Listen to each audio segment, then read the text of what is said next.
So this is a story that my grandmother told me several times, and I never got the impression that she was telling it to me because she forgot she told it to me before. I always got the impression she was telling me because she wanted me to know where I came from.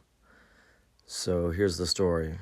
My mom was about 7 or 8 years old. My grandmother, and this all happened in Charlotte.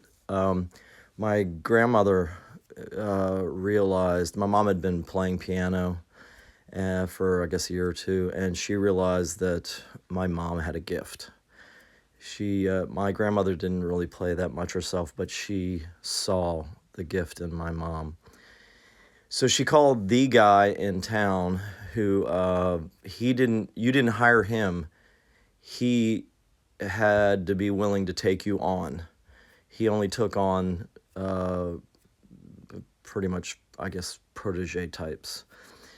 And so my grandmother Mimi, she got a hold of this guy, and he came over to the house.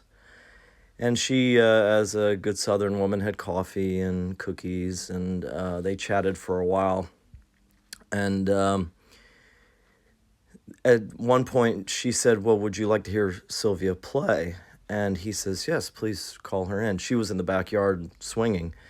And so my mom came through the door and into where this guy could see her.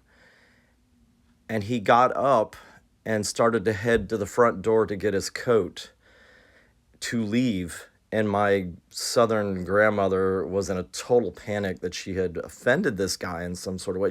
She could not figure out what was going on. She was like, she just was scrambling. So she's going to the front door, and she's like flustered, and she says to him, "Don't you want to hear Sylvia play?" And he looks at her and says, "I can tell by the way she walks. She has the gift. I'll see her on Tuesday." And he walked out the door.